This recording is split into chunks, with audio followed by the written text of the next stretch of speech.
Perfect. Thanks for the introduction, Celine. I will get started by presenting my screen. I hope you guys can. Oh, looks like I'll have to grant some permissions on my end.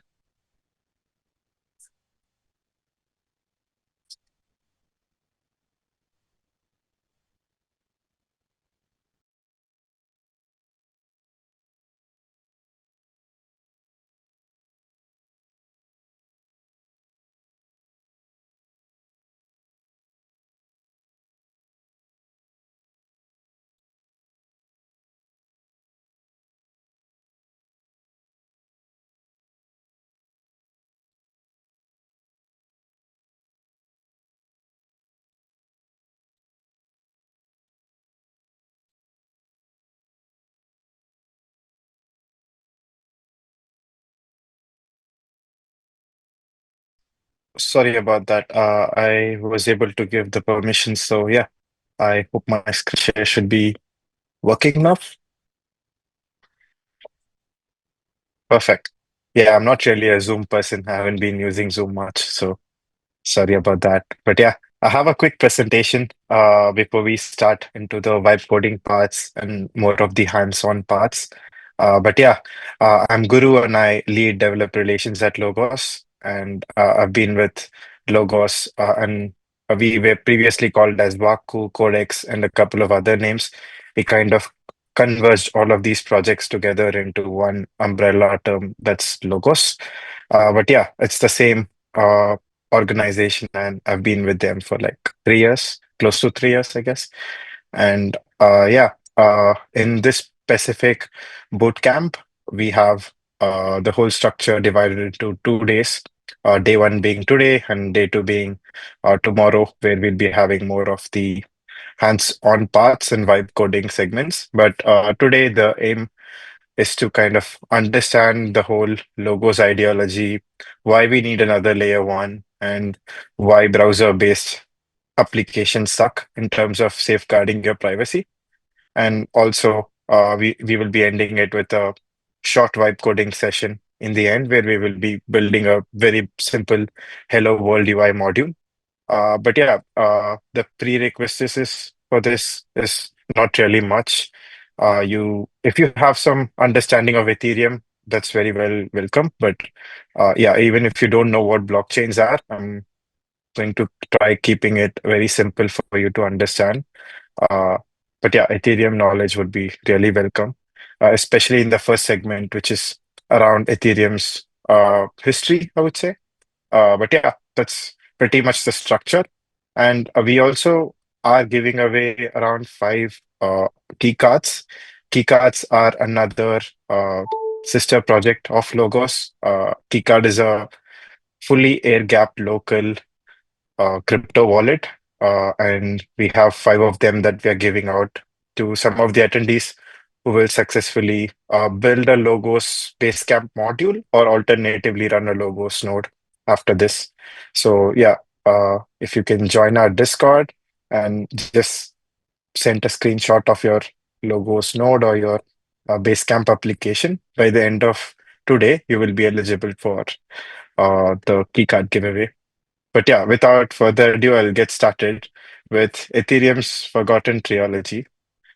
So I'm not sure how many of you have some familiarity with the Ethereum white paper from 2014, but the Gavin Woods version of Ethereum was not just Ethereum itself. Ethereum is the blockchain layer that we all know today. It's the consensus layer for the Ethereum blockchain.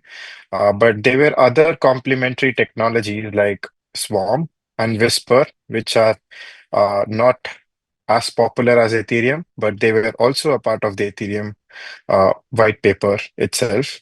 And Swarm was mostly surrounding distributed and decentralized storage, very similar to what IPFS is today. This IPFS, RV, and all these projects are surrounding this distributed data storage layer. And then there was also Whisper, which was for dynamic communications. So think of this to be like a peer-to-peer communication layer Because if you build a normal Web2 application, you don't really depend on just databases. You need multiple layers to it. You need data storage, something like S3 buckets with Amazon, and Amazon S3 buckets, very popular. And then you also need something like Socket.io for establishing peer-to-peer communications. So all of these three complementary technologies together help you build Ethereum dApp. This was the origin, but then over time, the industry has kind of concentrated towards just Ethereum because Ethereum is the only layer where incentives live. Everyone wants incentives, so the whole industry has kind of bent over to the Ethereum approach, and Swarm and Whisper have been long forgotten. And today, the state of Whisper is it's dead. Although we had Waku, which was something that followed up Whisper, but Whisper, the original project itself, is no longer maintained. Swarm struggled, and eventually projects like IPFS, Arweave, and other storage solutions came into the market. And then infrastructure was highly centralized after Ethereum started depending on RPC providers. So another interesting resource that kind of explains the whole Ethereum trilogy is from Vitalik himself. This is one of my favorite blog articles that I always make sure to reference. You can check it out in Vitalik's blog. The title is Making Ethereum Cypherpunk Again.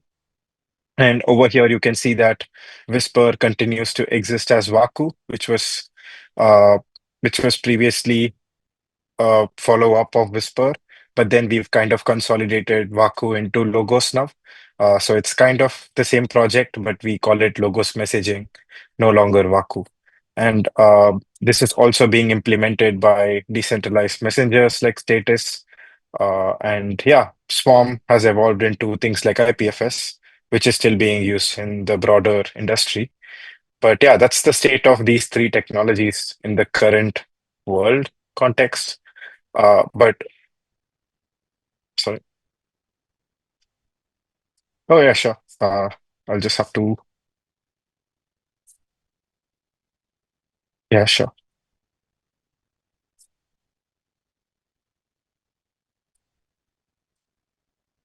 Should be this one.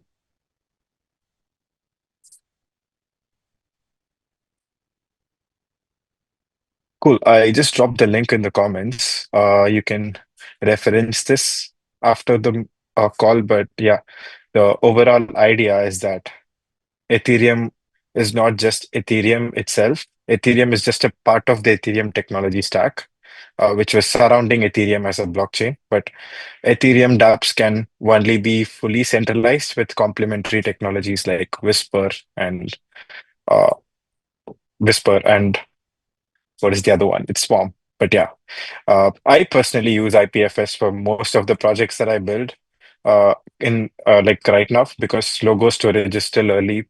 The state of logo storage is not that readily usable, but yeah, it's still in the beginning, so it's probably the best time to build on top of it. But yeah, I'll go ahead and kind of give you an idea around reasoning for why this happened in our industry. Uh, the major three factors that drove Ethereum into these problems was mostly around speed, speculation, and user experience.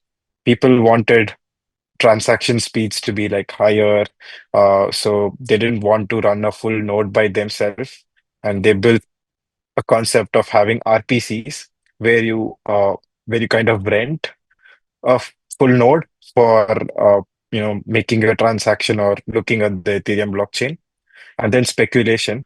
The Ethereum consensus layer itself became more of an incentive layer rather than a consensus layer. And UX, again, people did not want to invest their time on running their own full node, but they just rather wanted to uh, use RPC provider like Alchemy for accessing the blockchain. And the compromises that we did for attaining this level of user experience is we lost sovereignty, privacy, and resilience. So when you use RPC provider, the RPC provider is running a full node for you, and you just communicate to the full node by using HTTP APIs, just like how you use web apps in Web2 context to interact with databases. So there is nothing different here. You're still using HTTPS for communication, which exposes your IP addresses. Even if you're using a private blockchain built on top of Ethereum as a layer two, you're still being exposed in terms of your metadata, like IP address, your browser fingerprints, your geolocation, and this more that can uh, add on to this. But my personal hypothesis is that we've reinvented Web2 without privacy, but on a blockchain. That's the current state of Web3, and it has been like that ever since we started. So the solution that Logos kind of proposes to this is to look at a local first Web3 approach in alternative to the existing browser-based Web3 approach. Because in the browser-based Web3 approach, like I mentioned, the user interacts with a dApp, which is hosted on a hyperscaler.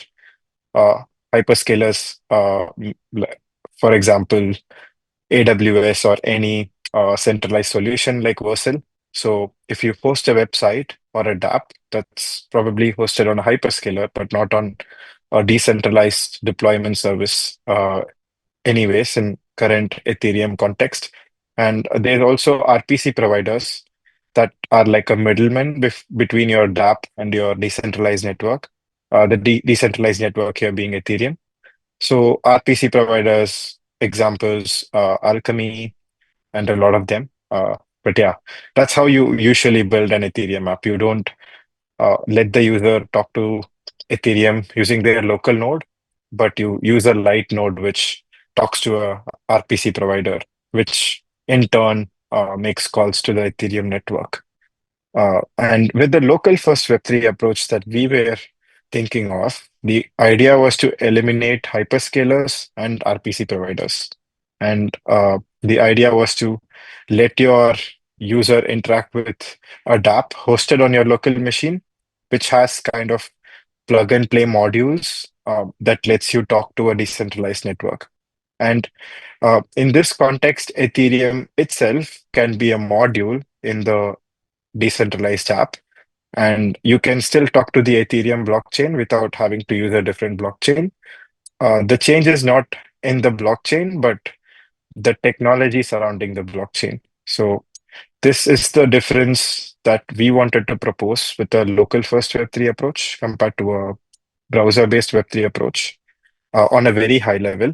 But when you go deeper, there are a lot of other factors like peer discovery, a lot of ZK stuff underneath it, which we will be seeing in the next coming slides. But yeah, on a very high level, this is the biggest difference, the absence of hyperscalers and RPC providers. So when we look at the anatomy of exposure, application layer privacy only solves a handful of the leaks, and most of the leaks happen below the application layer and the protocol layer itself. And this can happen in multiple stages, at least 9 stages as per our research. And the prominent ones are messaging platforms, RPC calls from your wallets, your ISP calls made by your service providers, mempool observers, and all of these things. And you can also kind of segregate this into user choice failures and infrastructure failures. The infrastructure failure, for example, being the gossip protocol de-anonymization, which is uh, very much of a communications problem. If the gossip protocol used by a blockchain or any anonymous network is not really anonymous, that just nullifies your whole point of building on top of a private network. So yeah, there are multiple failures like this, and we have a blog article which is linked over here, which kind of takes you on a deep dive about the research that we kind of used to validate this particular solution that we are proposing. and you can read more about it over here.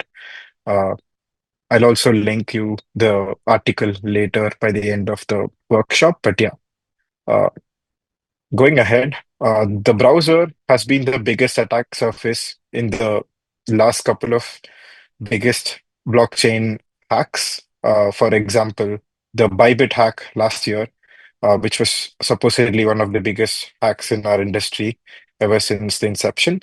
The reason why this happened was a compromised front end where the safe wallet was hosted. So Bybit had their wallet interface hosted on a centralized platform, and then a logistical hack in this particular centralized deployment ended up in a compromised front end.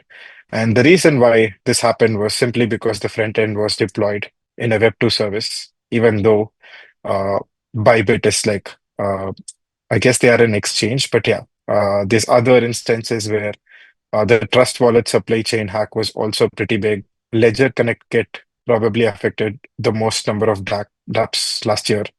um, I think it was something related to their recovery mechanism, and they kind of introduced some sort of centralization to it. And all of these happen because of browsers, because browsers expose your metadata, which includes things related to your network, related to your browser fingerprints, which kind of have data, which includes your location, the device that you're using, and all of these things.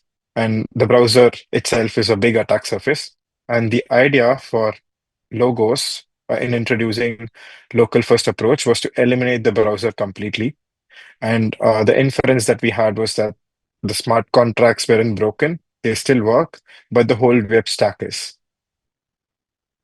So another analogy for this is to think of going from the mainframe computer era into personal computers, because in mainframe computer era, you had all of the computation concentrated in the middle, and then you have like uh, edge nodes communicating with this computation in the middle. But with in context of Logos, you have computation distributed towards personal computers, which is what we have right now. Uh, so yeah, this is another interesting analogy. And you can also think of this to be like renting a house to owning it, because you can't build a sovereign system on rented infrastructure, because the rented infrastructure can literally see all of the things that you do. Uh, for example, even if you're having an anonymous wallet, which is not linked to an identity, not linked to a particular uh, NFT on chain that reveals your identity, the RPC provider can simply look at which IP address makes a particular transaction request, and they can kind of correlate the IP to the wallet address. And that way they can find the exact location of where a particular wallet address or a whale lives, which, yeah, kind of nullifies the whole concept of building a private blockchain. And the best part about this is some of the most resilient networks that were built pre-Web3 have already solved this problem. And the two prominent ones are Tor, which is a browser for accessing the darknet, and there's also BitTorrent, which is a torrent client. So when you look at Tor and Torrent, these networks were from the pre-blockchain era, and you don't really use an RPC to communicate with the darknet or with torrent. All you do is you download a client, for example, BitTorrent, which connects you to the torrent network and helps you communicate directly to the torrent network. And that's exactly the approach that we have with Logos. We make sure that the communication happens directly with the network rather than a RPC provider.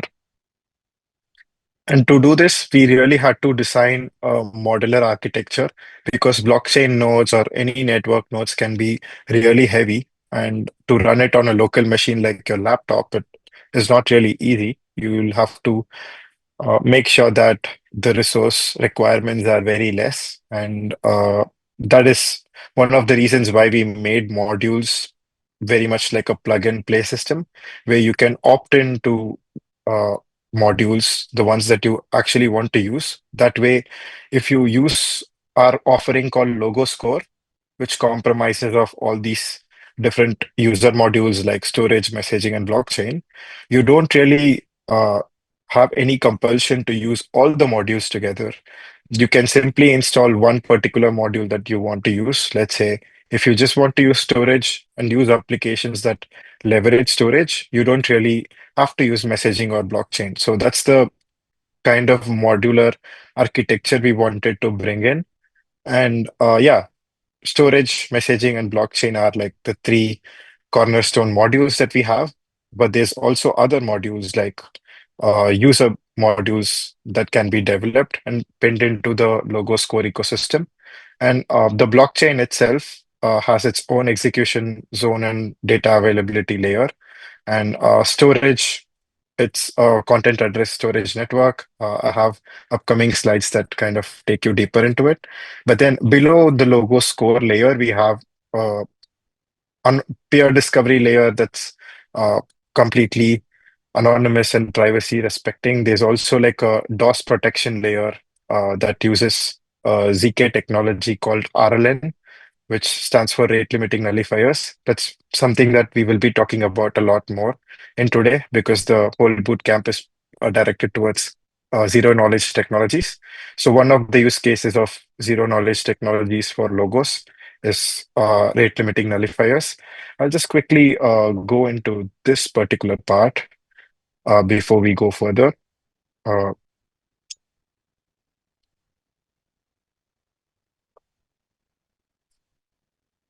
Yeah. So rate limiting nullifiers, RLN, is a part of PSE, Privacy Scaling Explorations, a part of Ethereum Foundation. And this is basically a rate limiting technology that does not depend on static identities like your IP address or your Web2 identity, but rather it uses a very special reputation system that kind of helps you combat against DOS attacks.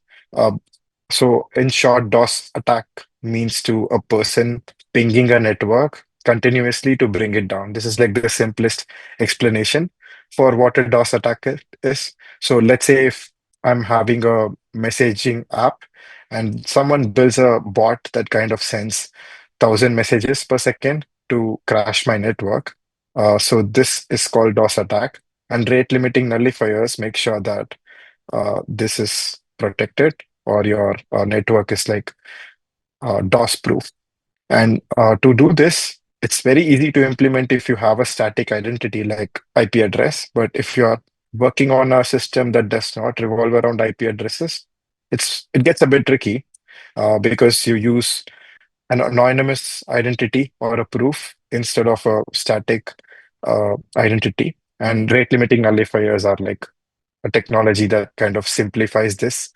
And you can learn more about this on this particular page. They did have a lot of progress, and we had network-wide DOS protection in all of the networks that we are talking about. But yeah, that comes in the discovery, peering, and mixed net layer. And then there's also Logos kernel, which is like the most low level layer of the whole architecture. And on top of Logos core is where dApps sit. So if you want to build a client for Logos, the way you do that is by integrating Logos core.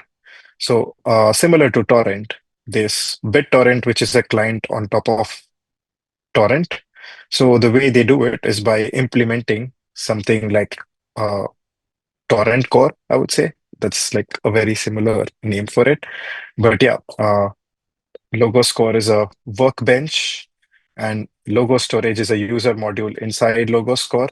Its content address, the redundancy is verifiable, and we also have private retrievals, which is currently work in progress. But yeah, the idea is to replace AWS S3s or IPFS pinning services that depend on centralized gateways.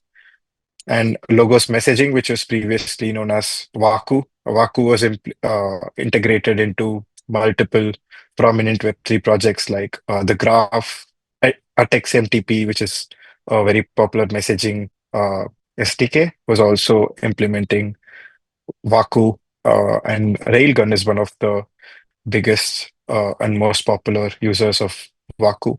But yeah, we have multiple other projects uh, still using Logos messaging uh, under the hood. But yeah, the idea is to build a peer-to-peer communications layer, which implements sender receiver unlinkability. And the biggest concern for building something like this is the support to run on resource restricted environments. And Logos messaging does that already. It can run on your laptop, and we'll be looking at a demonstration of it by the end of today's workshop. But yeah, the idea is to replace any kind of centralized uh, identity-driven communication service like Discord or Telegram services, API gateways that are centralized, and centralized state channels, or any of these communication-oriented things. And finally, the blockchain sits over here with the execution layer and the data availability layer. And this is a layer one blockchain. It's not a EVM blockchain. It's not built on top of Ethereum, but it's a blockchain by itself, something similar to Solana or other layer ones. And finally, Logos Core is the native workbench, which kind of integrates all of this. So if you want to build on top of Logos, again, you'll have to implement Logos Core, not the modules individually. Although you can do it if you want to, but then all of the code is open source, so you are free to implement specific modules as per your needs. But the most recommended way of implementing Logos is by using Logos Core. So finally, Ethereum solved trust in computation, and the next decade must solve trust around Ethereum, around the blockchain. And the vision is not just a chain, but with Logos, the vision is to build an internet that users can trust end to end without having to care about the architectural flaws that we have in uh, cloud-based and browser-based Web3 that we have right now. And a Logos Basecamp is our client for using Logos. So you can imagine this to be something like BitTorrent, but for Logos. Uh, so yeah, if you can already install Logos Basecamp, the installation link is available at build.logos.co, which is our builder hub. So once you go to build.logos.co, you can see the first card over here, which says install Logos Basecamp. That this particular card links you to the most stable uh, dev build of Basecamp that we would recommend. But yeah, you can download the .dmg if you are on Mac Silicon, or on Intel chipsets, or you can also install it on Linux. So it currently only works on Linux and Mac, but Windows and other uh, platforms are coming soon. But yeah, that's about Logos Basecamp. Let's try diving a bit more deeper into it, and then we'll start building modules on Logos Basecamp. So once you install Logos Basecamp, you should be seeing something similar like this. So these are all the modules, but then I'll close all the modules just to show you how Basecamp looks like on the empty state. But yeah, this is what you will ideally see when you install Basecamp. And you have all the modules listed on the left side. So each of these modules are apps built on top of Logos. For example, this is the counter app where you can simply press this button to increment the counter. And then you can also look at different modules available using the package manager. These are the different modules that we have. For example, if you go to the storage category, you can see the storage UI module, and then this other protocol modules in the protocol category. But yeah, on a high level, we have two types of modules, which I'll be uh, talking about now. We have UI plugins and core modules. So if you look at a module in Logos Basecamp, it can either be a UI module or a core module, which is shown over here as the type. For example, here in storage, we see this is a UI module. which is more of the front end for your application. And there's also core module, which is more of the back end for your application. And we also have some core modules that we've built already, which are for things like messaging, storage, and uh, blockchain again. And we call it in a different way over here for messaging, particularly. For messaging, it's called Logos Delivery Module or Logos Chat Module, which you can find over here. The reason being, delivery is more of a generic module for implementing any kind of machine to machine, human to human, or human to machine communication. It's more like a communications module, and chat is built on top of the delivery module specifically for chat use cases. So if you want to build a chat app or integrate chat functionalities, you use the chat module. And in terms of delivery, this is more for generic usage. But yeah, we have two types of modules, core module and UI module. That's the most important thing to understand at this point. And this can run on your local machine and talk to your networks without using the RPC. So when you install the delivery module, you talk to the Logos messaging network without using any RPCs. So the node runs locally when you install a particular module, and you get to talk to the network directly without depending on any RPC, which is the most beautiful or the most novel part of the whole architecture. And finally, now that we are ready to build apps on top of Basecamp, every module is an application on Basecamp, like I mentioned before. And again, two types of modules. But if you want to know about the technologies that you can use for building these modules, it's kind of niche at this point, although we have other frameworks and languages kind of getting ready. We have support for other languages coming up, but then at this point, we support QML for building UI plugins, which are UI modules, or C++ as well.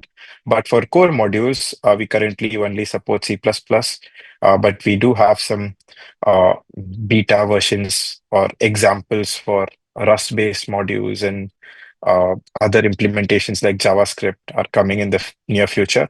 But the recommended stack for you would be to use QML for your front end and uh, C++ for your core modules. And with that, we are ready to build a simple Hello World module. But before we go into the vibe coding part, I'll take up some questions if you have any on the ideology aspects. If you have any questions about why logos exist or how it is different from Ethereum, I would love to answer those questions before we dive into.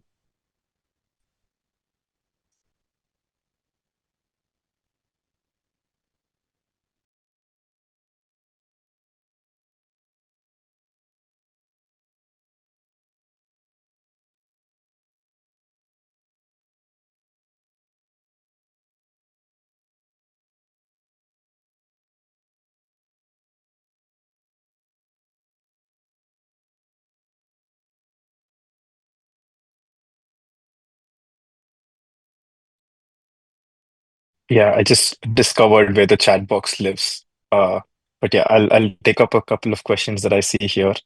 Uh, I see a concern about C++, because it's very niche, and a lot of us have, especially blockchain devs, have been very familiar with web-based development, with Solidity, and all these frameworks that have made development of Web3 apps so much easier than things like C++. I am from a web dev background as well, but I was able to start vibe coding on C++ in just a couple of weeks.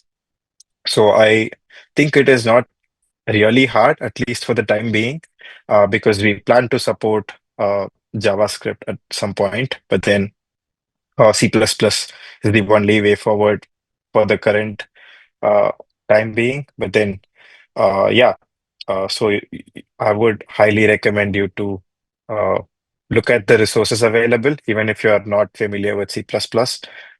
So I have a GitHub repository set up with all the code required for this particular workshop. And there's a docs folder in here which has a knowledge file called workshop.md. And this kind of has all the docs that you need to feed into your AI. And this will help you kind of uh, build C++ without having to know C++, at least to a vibe coding level. And I'm also building a hobby project. It's called lgx.guru. I haven't spoke about it yet outside, but the idea for this is to let you build vibe code logos modules without having to code. And to do this, you can simply go to lgx.guru, create a project. I can call this Time in London. And let's say I want to display my time in the current time in London.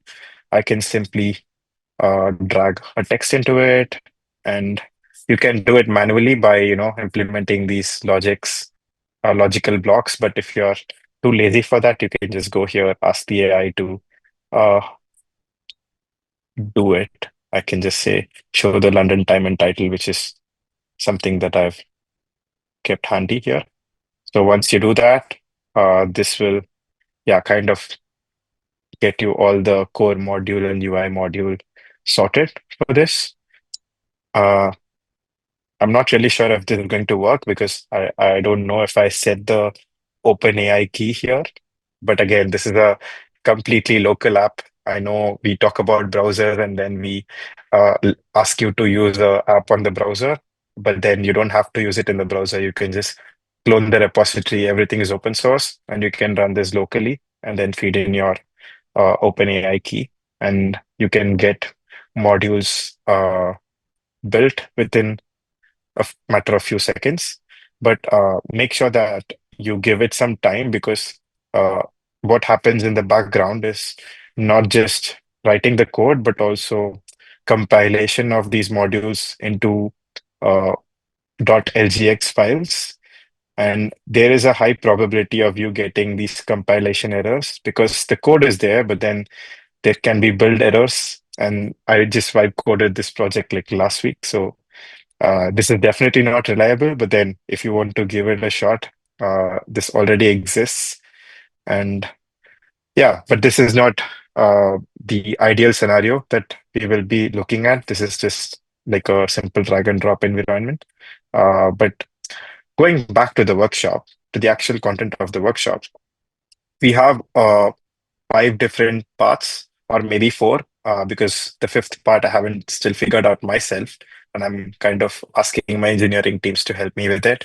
But yeah, the first 4 parts are working really well. I think they are probably the best implementation of these modules in the simplest form, especially for a beginner, because again, as I mentioned, I haven't been handy with C++ for a long time in the last 5 years, and I just started vibe coding, and I think the code looks really clean for someone who's like a beginner to understand it.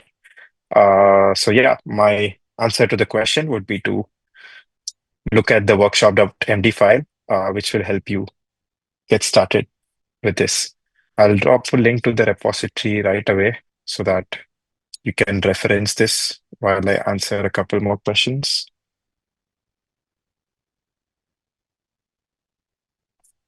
There's a question about the possibility of running this on Windows with WSL.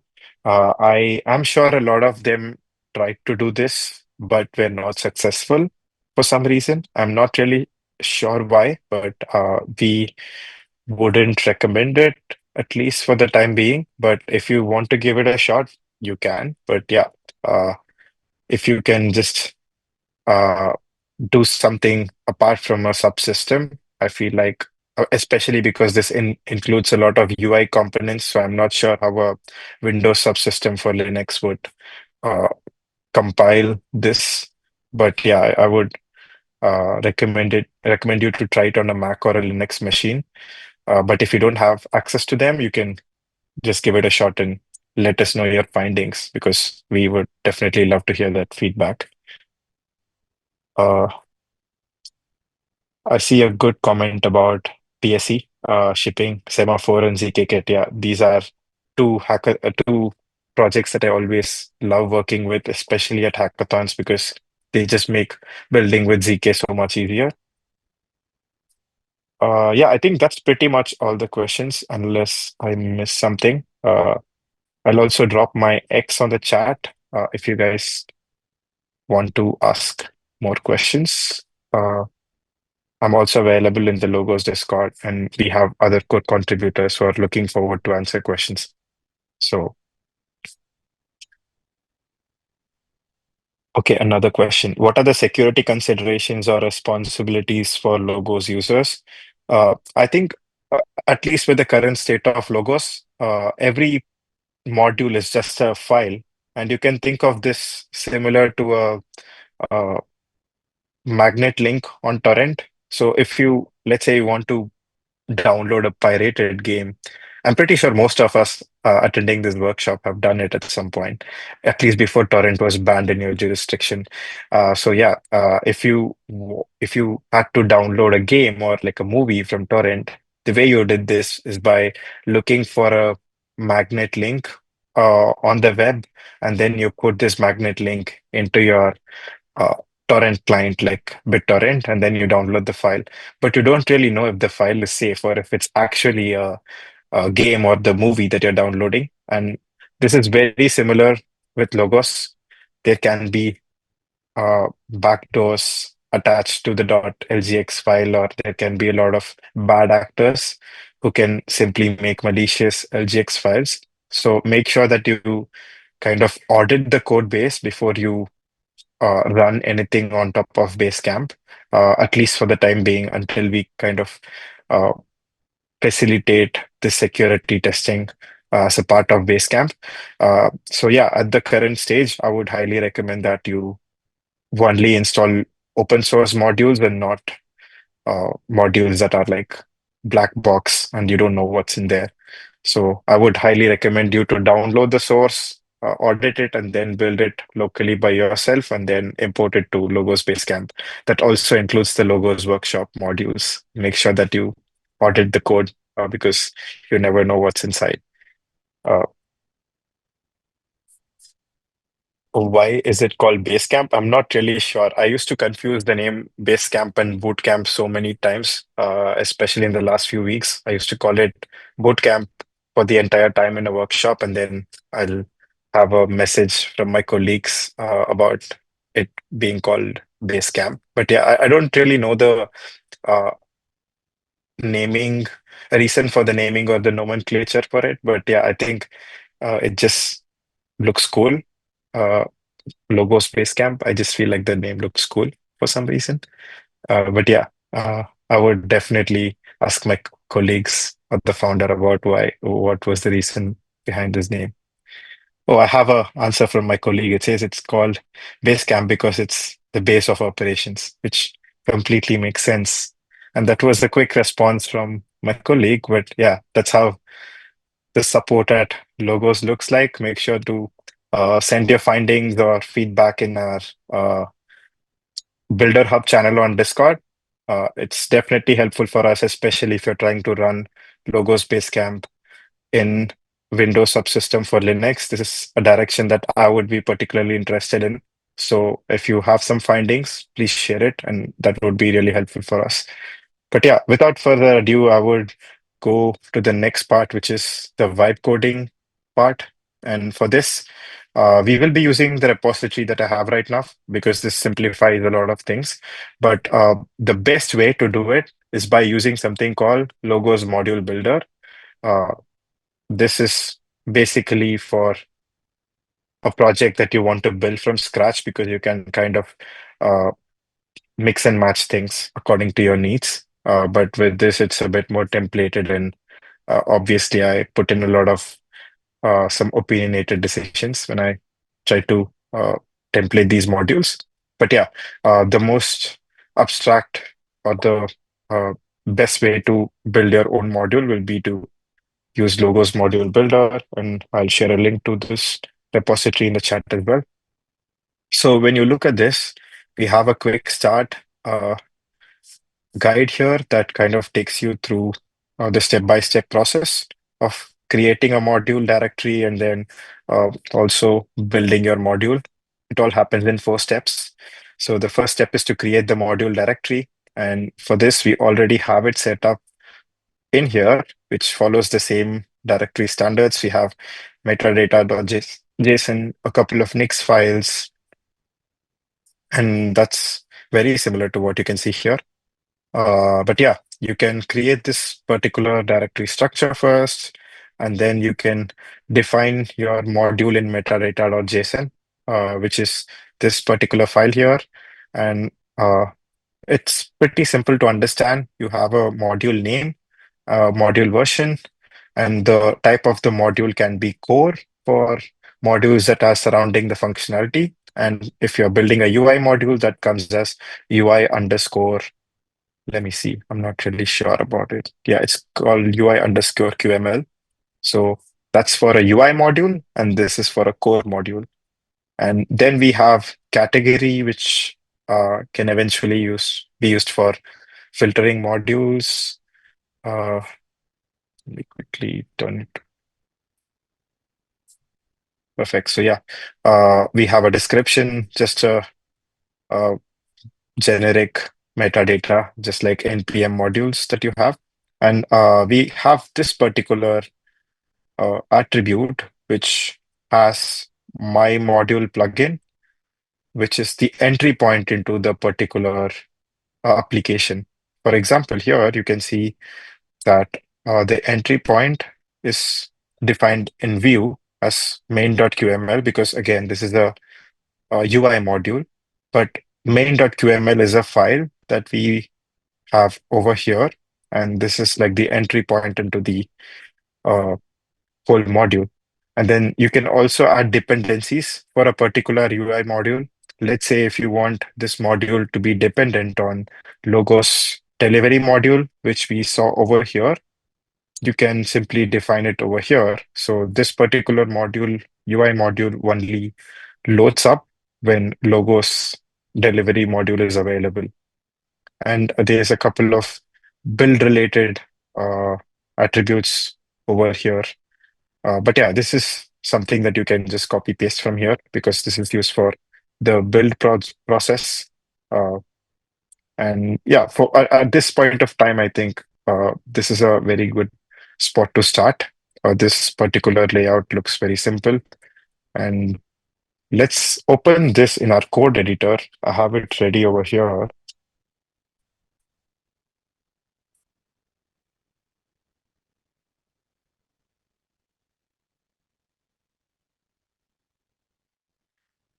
Cool. So here we go. Yeah, so there's metadata.json that we just discussed, and uh, we have main.qml, which is the entry point, and we will be digging into this particular file next. But there's also an icon, a reference here, which has icon uh, inside the icons folder, and this is the particular icon that you will be seeing when you uh, see the modules on the left side. So this module is already installed, so you can see it over here. Uh, so yeah, you can define your own icon for the module, and this kind of opens the particular UI over here. And the UI goes inside the main.qml file. There's a height and width defined here for the whole view frame, and then there's other items which are very much human readable. There's a text field, which is this one, which is an input for getting the user's name.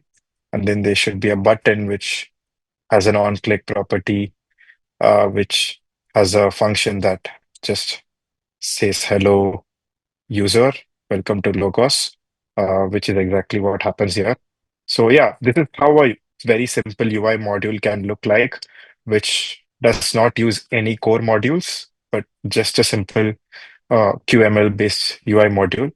And once you have all of this done, the way you build a module is by using uh, Nix flakes for building. And we use these files called flake.nix, flake.log for building a particular module. This is very similar to the package.json and the package lock file that you have on uh, React, for example, for building a particular website or a web app. Over here, you have these files for build related stuff, which we will be diving in deeper tomorrow. But for now, once you can literally copy paste this into your code base, and then you are ready to run the build commands. And Nix files are tracked with Git, so it is a good idea to initialize a repository just when you start building your module. And once you have the repository initialized, you can get started with building the module. Once the code is completed, we can, for example, try to build the result file, which is the .lgx file that we have over here. Uh, and this is the file that you will get after you try to run the build command. So let's say I go into part one, hello world UI,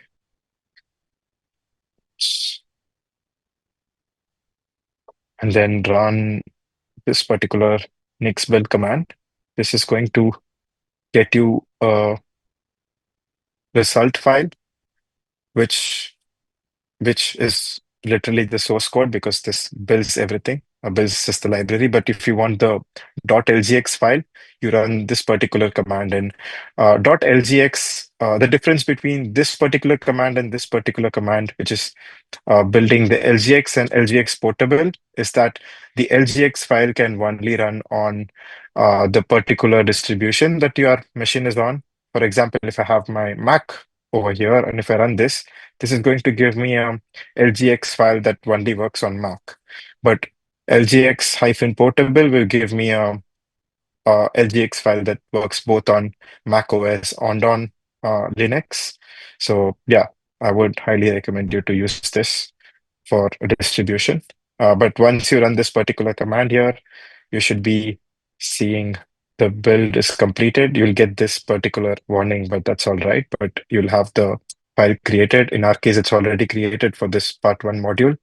But if you don't have this, it will create it fresh. But yeah, once you have this file, you can import the particular module into Logos Basecamp. And to do this, you can go here into the modules page, and you can press this install LGX package and pick the particular LGX file, which is this one.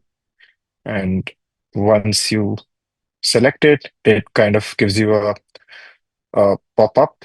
In our case, it says upgrade package because I already have the package installed. But yeah, let's just try upgrading the package to the newer one that we built and try opening it. It's already opened, so I'll have to restart Basecamp. But yeah, it's going to be the same unless we did some changes in the code and stopped making it work. But yeah, so yeah, that's how you build modules and install it into Basecamp. And again, there's two different types: UI modules, which are the front end, and then there's core modules, which are uh, more of the back end. So yeah, going back to the workshop projects that we have, the first project is just the Hello World UI that we just built. The next one is the To-Do app. The third one is a simple polling app, which uses Logos messaging as Logos delivery module that we saw earlier. So this is where we actually interact with the Logos network, which is Logos messaging in this case. And for part two, we not only have a UI module, we have a UI and a core module. And this is a very simple demonstration of how a UI module can depend on a core module for local functionalities. In this particular to-do app, the core module is simply used for communicating with a local SQLite database. So yeah, once you enter a to-do, this uh, kind of uh, interacts with this core module, which communicates and exposes functions that give persistence for your to-dos. So yeah, that's part two. Part three is the polling app that again has as a UI module and a core module. And this has logos messaging, like I mentioned before. And then there's file sharing, which is working, but I consider this to be not yet fully finished, but I'll also be demonstrating this. I think it has been working pretty well from the last week. So yeah, this is similar to uh, a file sharing app where you can drag and drop a file into the UI and you get a CID and you can share the CID with someone and they will be able to download the file on their Basecamp. And all of this happens without having a RPC provider or a node. And finally, part five is the Logos blockchain interaction, where you have a uh, on-chain counter smart contract deployed on the Logos testnet, and you can use buttons to kind of increment the counter or decrement the counter. But yeah, that's still work in progress. I'm going to spend a few hours today to get this to work. But yeah, if that does not work, I will cover all the four parts over here. And there's more resources available in the Builder Hub. You can see a guide to run a node using a headless node using the command line interface. Because to participate, you have two options. You can either download Logos Basecamp to run a node that is configured for local environments like your machine, or this the second option, which is more for the node operators for running a headless node using the command line interface. And you can just run this on any cloud VPS or even on your local machine, which I would recommend. I have it running on my Raspberry Pi. So yeah, it should work on a very basic laptop or even your Pi. Uh, and there's a guide link to this. The quick start guide kind of walks you through each and every command. And once you run all of this, this will get your own Logos blockchain node up and running. And it's pretty straightforward. So I'm probably not going to demonstrate this step by step because it's just running these commands one by one. But we'll be focusing more on the developer side of things. There's community ideas. We have multiple community ideas that were proposed by different community contributors and circles from around the world. And you can also propose your own idea that you wish to see built on top of Waku, or sorry, Waku. It's not Waku anymore. It's Logos messaging or Logos storage or Logos blockchain. But yeah, this is a very good spot to look for inspiration or give inspiration to people who are looking to build. And there's also a community contribution board. This kind of aggregates beginner-friendly issues if you want to start contributing on top of Logos. There's also dog fooding experiments. For example, over here, this is literally dog fooding this particular quick start guide that I showed you for running a node. So if you successfully run this particular uh, node tutorial, I would highly recommend you to drop a dog fooding report here. And that's going to be very useful for us. And for example, we had someone drop a report, and then all of these pain points were addressed immediately. And this is the kind of community contribution that we are looking for. You don't really have to build anything yet, but if you can just give us some dog fooding reports, that will be really useful. You can either drop it here, or if you are able to run a node successfully, just send a screenshot on Discord, and we'll be looking for the first five submissions, and we'll be sending them key cards, which look like this, the keycard wallets. So yeah, we have five of them reserved for this particular bootcamp. So I would recommend you to do a dog fooding experiment or one of these beginner-friendly issues from the contribute board to be eligible for this. But yeah, finally, there's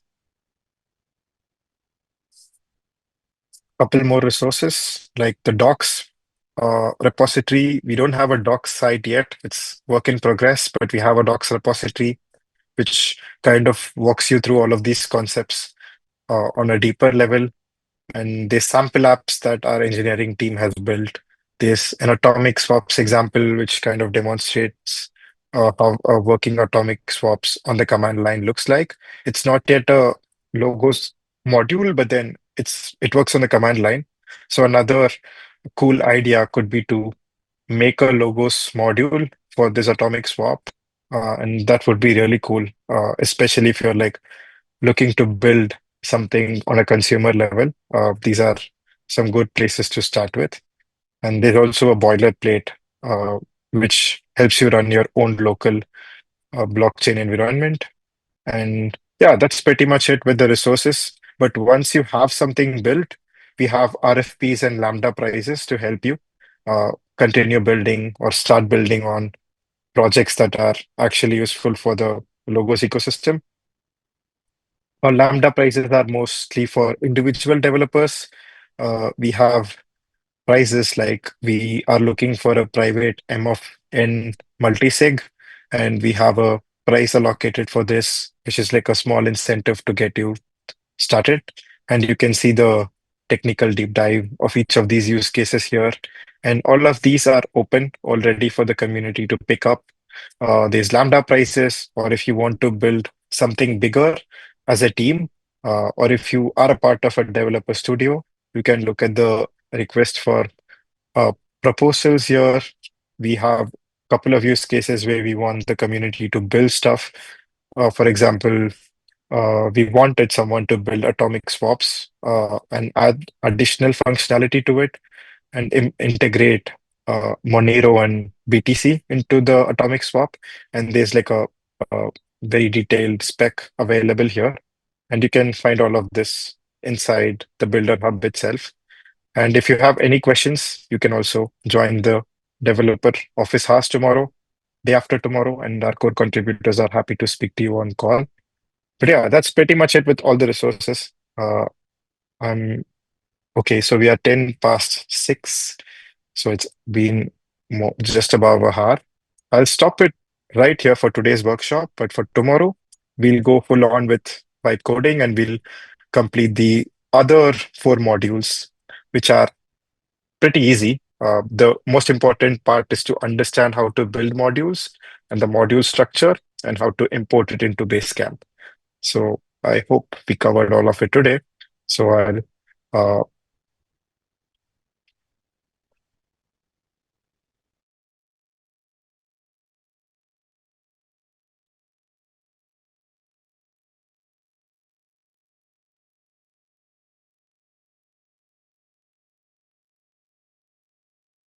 I am here, ready to rock. Thank you so much for having me. Great,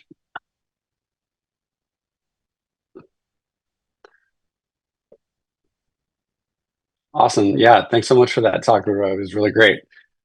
Just reinforces like everything of why we built on top of logos. So very excited to kind of show like a real world use case of how we kind of implemented that. So can I go ahead and share my screen here? And we'll get started. Let's see, share. Perfect. Cool. All right. Can you guys see my screen okay? Awesome, cool. So yeah, so thank you so much, everybody.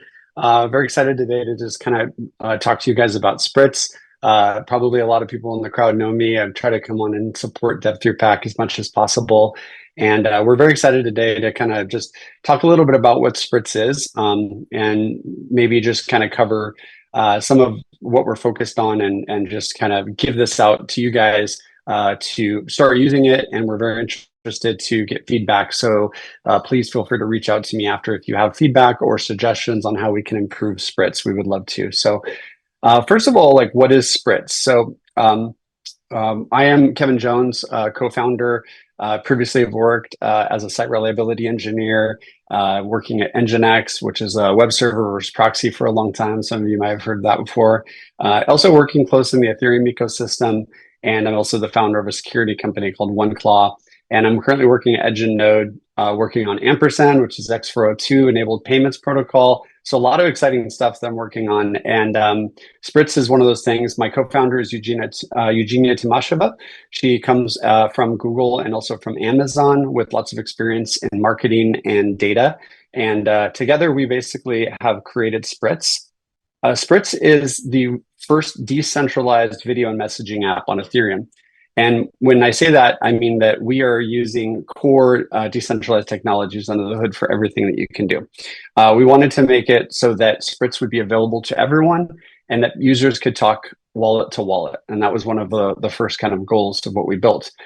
Our mission is to restore communication as a fundamental human right by building censorship resistant, decentralized infrastructure that enables anyone and anywhere to communicate privately and directly without any centralized servers, surveillance, or gatekeepers. We realize that there's a lot of problems with current messaging protocols. One is that it's estimated that a lot of the population does not actually have access to using services like voice over IP, or they have restrictions in certain countries where they're not allowed to contact each other in other countries. I saw this firsthand when I was in Abu Dhabi recently, and I tried to FaceTime with my family, and I couldn't do that.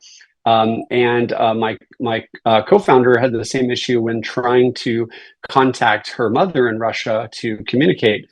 She could not find a chat application that would do that for her. And so there's a lot of issues with that censorship and privacy, and we wanted to address those. Also, enterprises have limited options for communication platforms as well, and especially when it comes to something like decentralization. And we have a lot of crypto companies out there that are using Telegram or using Signal or some of these other more centralized solutions. And we believe that Spritz is something that could be adopted on both the personal level and for the general population, and also from an enterprise perspective. We provide a messaging protocol layer that we use Logos under the hood. So we use previously Waku messaging, and we use that for all of our user-to-user communication as well as group chats, so people can forge group chats. And the thing here is we use end-to-end encryption based off of multiple methods, which I'll go into, but essentially allowing a wallet to communicate with a wallet using its encryption key signing method. For enterprises, we provide a API and an SDK and basically a workspace for enterprises to adopt. Think DAOs or DeFi protocols or communities that want to onboard users at scale. We're providing infrastructure to do that that's wrapped around decentralized technologies. And we provide a lot of different things. We provide messaging, again, through Logos, which is, we chose Logos because of its kind of focus on privacy and focus on decentralization. And it is, in a sense, blockchain agnostic at the moment for the Logos messaging protocol. We, again, wanted to focus on Web3 authentication. So using sign-in with Ethereum, and then also if you're using Solana, sign-in with Solana, which gives the user the ability to hold their own identity. We also have X402 services that are baked into Spritz that can be used for various things, which you can do inside the app. And then we also support decentralized WebRTC, which is for audio and video streaming, so that you can actually make phone calls and make audio calls and video over decentralized technology using Huddle 01. So a lot of power and again, sticking to the ethos of decentralization and privacy. So users can sign in with a Web3 wallet, again, have an identity with Ethereum name service or Solana name service. It can also sign in with Alien ID or World ID, which we support. We also support if you want to just kind of log in with email and then create a passkey. We are using a special extension or package that allows us to create an Ethereum signing key using that passkey. And again, you can interact, send messages, make calls, start channels. We also support live streaming and broadcasting, similar to you would do with like Instagram or TikTok. And for that, we're using LivePeer. So we have a lot of cool tech behind the hood that is making this possible. And yeah, we'd love for you guys to join and check it out. We'll get to a demo here in a little bit. And yeah, we have a lot of other interesting features that we're building and making available soon, which is like wallets, AI agents, vaults for securing funds and sharing those with your loved ones and friends, and the ability to do paid calls and scheduled sessions as well. So we kind of have like a Calendly type of scenario where you can use it for scheduling, and that's direct inside of Spritz. The native chat information, AI chat features is really cool too. So if you're hosting an event and you want to train an AI agent inside of your chat, you don't need to have a bot, and you don't need to program the bot. You can do this all natively inside of Spritz. It's currently a beta feature, but we will be hopefully releasing it soon. And you can essentially have an agent that has access to a schedule or documentation or whatever it is that you want your agent to have access to and be available in your community. You can do that with Spritz.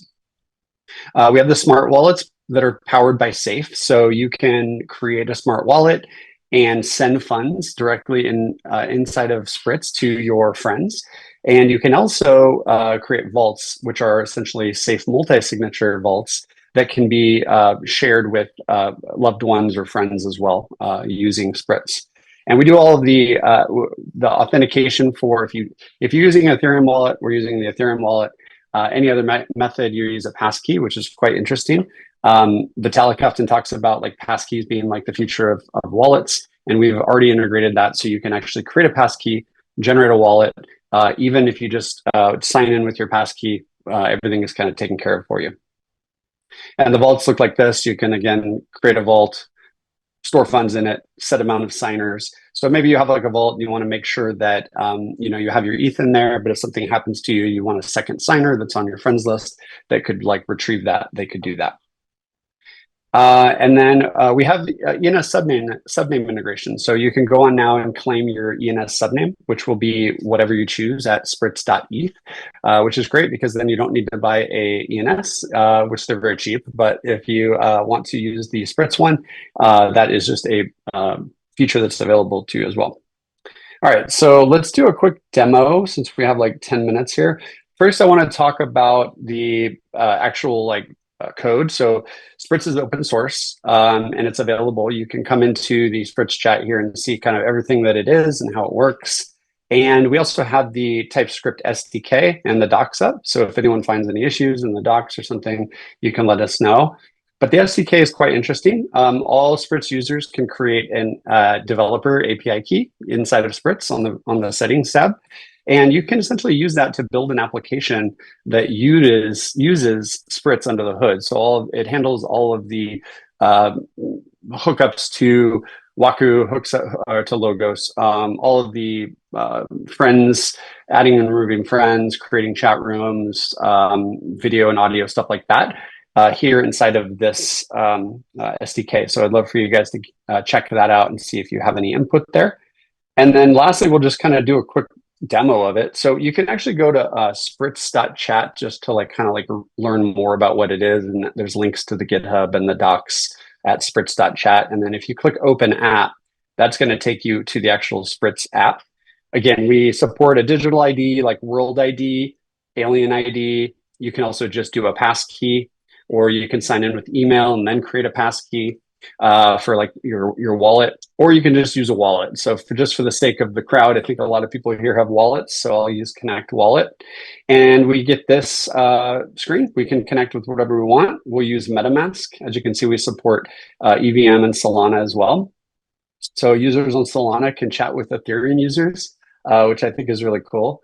And it's going to ask you to sign in with Ethereum. So we're signing in now. And then it's going to ask you to encrypt your messages. So we can encrypt those messages. Now, when we encrypt those messages will be secured between you and the other user. So even if someone was somehow getting into your machine and listening to the traffic that's going through the messaging through Logos, they would not be able to see it because all the messages are encrypted and they're decrypted locally on your device. And so here we have like all of the chats that, you can see here. We had one for ETH Denver. We have the bunker. We have like this Spritz global chat, which is quite cool. You can come in here. There's some polls that you can do to interact with the community. Or you can just say like GM. We have some really cool stuff here where you can add a photo, pixel art, GIFs, do a poll, drop your location if you're like trying to meet up with friends. But I want to show this stuff here. So the wallets is quite interesting here. We have, again, the smart wallets that we do all of the account abstraction for creation. So we support right now Ethereum Base, Arbitrum, Optimism, Polygon, BNB, Unichain, and Avalanche. We'll probably be extending that to more smart wallets soon. If there's a particular one that you are trying to, use, just let me know. I know we're talking to Logos about trying to add Logos once it's available. And you can, again, send and receive tokens. We could like come in here and send to Vitalik.eth. So we can do like ENS resolution in here, or we can, or we can just find like a friend from our list. So you can see here we have like Grixel and Genra, and we could also send it directly to the vault as well. So if you create a vault, you can just send funds directly there. And you can also receive funds, right? So these are the networks that we support. Very important that you don't use mainnet, because mainnet smart accounts are very expensive to deploy. And we don't support the gas abstraction for that because of the cost. So we do support using a layer two of these layer twos. So make sure you're only using those layer twos. And you can see all of your history. And you can kind of check to make sure you have like a backup as well. So we support like a passkey backup, which is quite cool. So you can have your wallet, and then you can add a passkey backup to your account as well, which is really, really nice, because if you ever lose your wallet, you can always like use your passkey that is maybe backed up on the cloud. So a lot of cool features there. Again, the vaults are here. You can create a new vault. You can have a little emoji icon, choose the chain that you want. Again, we don't recommend Ethereum unless you're okay with paying for the gas, but we do support it, and it's there. And then the AI agent stuff is quite cool too. Like if you have an agent that you want to build that maybe is a specialist in one particular thing, you can come in here. And again, this is a beta feature. If someone wants access, please just reach out and let me know. But you can create an agent, and you can essentially give him, we'll say example here, agent. And we'll do create agent. We'll make it a public agent, and we'll say create. And we can take that example agent and we can program information into it. So first we could just chat with it straight out of the gate, or we can program a knowledge base for it. So what's cool here is, I don't know why it says access denied. Actually, I need to check that. But you could add like a GitHub page or a docs page or a website, and it will actually go out and scrape and get access to all of the data, and built a RAG, a database, essentially a vector database for that agent, which is really, really cool. And then when that agent has that stuff, it's going to automatically respond with correct information. So it's really a way to bootstrap an AI agent. And then you can invite that agent into your chat room, which is really, really cool. And we support, again, making calls. So if you have a friend, right, you could come over here. You can make a phone call, or you can do a video call, or we can just chat directly. So like, hey, how are you? And so it's a progressive web app. So what that means is you can install it on your machine as an app on the desktop or on your icon, or if you're on your phone, you can add it to your home screen, and it will allow you to sign in and connect in with your phone. So we purposely didn't build an iPhone app or an Android app because of possible ways that we can be censored, right? Within a progressive web app, at least you can know that the app is always going to be available to you. We have a bug report. So if anyone finds a bug report, please let me know and submit it here.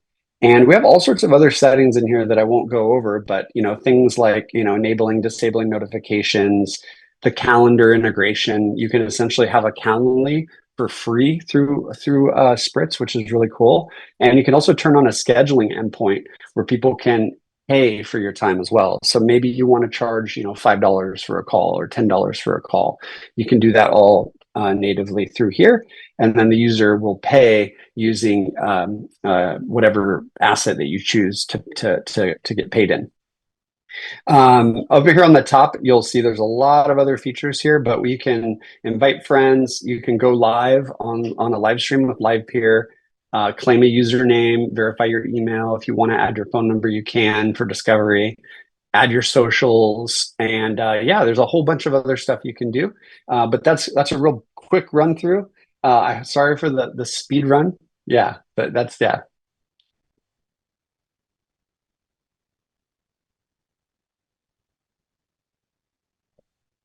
Exactly. Why not adding Bitcoin Lightning? Maybe that's something we're going to do actually. It's something we're looking on. let me share your X. So my X is crypto mastery underscore. What else? Questions? How are and not safe for work? Yeah, that's a good one. So we have like a group chat that is public for everybody, and we try to like filter out NSFW. But if you have a private chat, I mean, we don't really control that because you're owned by the chat. We do kind of believe, obviously, if you're doing something illegal, we are trying to kind of scan that stuff and check for it. But if it's an encrypted chat, we really can't see what's going on in there. So if you have a message to message and something like that is on there, you can block a user though if you choose to, and you can report as well through there. P2P chats, but no Monero, not yet. We're looking to maybe add Monero as well. That's something we're going to try to add more chains in the future to make it a little more versatile. The idea is that Spritz will be the wallet to wallet chat for like all blockchain, and so it's a grand task to do, but we are going to try to add more.